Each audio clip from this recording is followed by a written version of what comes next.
back to that Kevin Show with Kevin McCullough. And we're back from Times Square. Kevin McCullough, glad to have you with us. Don't forget, we are continuing the grand mugging of New York City proportion. If you have not won your That Kevin Show mug, we're drawing a name in 2 more segments. So you just stick around because your chance to win. And if you haven't registered, it's thatkevinshow@gmail.com.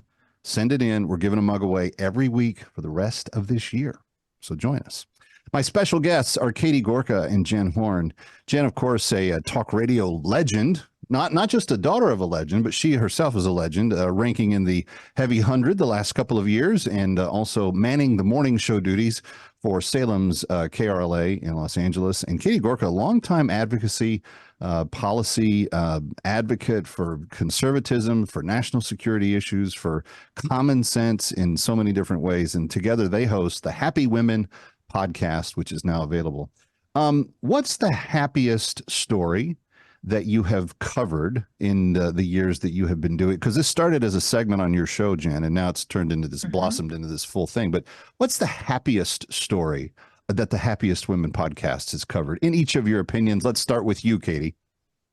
Oh, I want to steal Jen's thunder because I actually think Sonia Shaw is one of the happiest. But I'll leave that. No, okay, I'll leave that for you.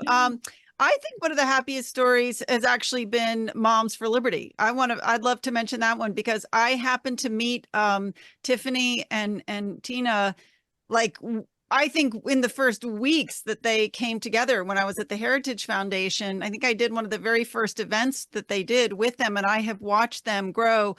And I've watched this parent movement just explode across the country. That to me is a really happy story. These are women that talk about happy warriors. I mean, these are women that take so much grief, and yet they are fighting for their children, and they're doing it in an incredibly professional, effective way. So I'm gonna nominate them as my Happy Women awardee. All right, Jen Horn, what's yours? All right. Well, I am going to tell you about Sonia Shaw, but Kevin, if you will, truly what popped into my mind is watching the evolution of my friend Katie Gorka over here. If I can get a little gushy for a second, this is someone who had no interest really in doing much politically. And then, of course, she got into the national security sector, but then she hears about Drag Queen Story Hour in her community center, and she runs to get on that board. And then she volunteers to become a poll watcher, and then she's an election officer. She now became a Mom for Liberty before Moms for Liberty and now were a she's thing. Right. Now she's the chair of the Republican Party in her county. So this is a huge deal. So my props to her. But Sonia Shaw, yes, is one of our happiest stories. And that is a mom. She's gorgeous young mom. And she was watching during COVID because California was locked down for 18 months, you might remember. And she was watching all of the curriculum that was being thrown at her kids. And she decided to get involved. And she ran for school board president, and she won. And she is doing great things. So much so many great things, that now the Attorney General in California, Rob Bonta, is actually suing her because they're threatened by this one mom in Chino Valley in Southern California who's making waves. She's incredible. And I think she's a great inspiration to a lot of people who just don't know where to start when they want to make real change. She's done it. Well, you know, it's interesting because in 2022, all we heard from the legacy media was, see, there was no red wave. That red wave was nothing. The House did get taken. The Senate didn't fare as well. We had some fighting about how to support candidates and that sort of stuff behind the scenes. But you know what happened on the national level on school boards all over the place? And I know that you two know this, but we flipped 50 of the biggest, meanest, ugliest, most progressive school councils across the country. And we're probably going to do about the same this year.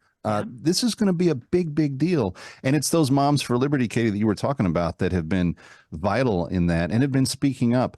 I'm just curious, you know, this year when Nikki Haley was in the presidential race, there was a lot of discussion about the role that women are going to play in 2024. And as we come down to our last minute together, I would just like to get what's your hunch? Where do you sense the electorate is at, particularly with female voters and what they're looking for and you know, what the two sides are offering right now? What is your kind of man on the street instinct tell you?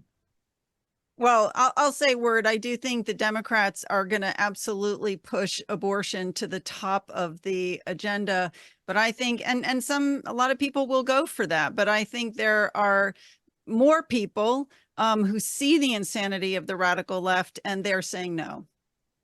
I don't think that plays the way they think it plays, though, because the California, New York, we still have abortion just as legal as it was before.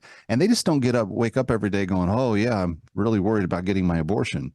Where they are, Jen, worried about buying a gallon of milk for $16 or a gallon of gas in your fair state for $7.50. I mean, this is table school politics this year, no? It absolutely is. And I really think that Democrats are going to put everything into abortion because literally that's all that they have. Ladies, thank you so much for stopping by. All the best wishes on the Happy Women podcast. Check it out. Katie Gorka, Jen Horn. Thank you so much. Thank you.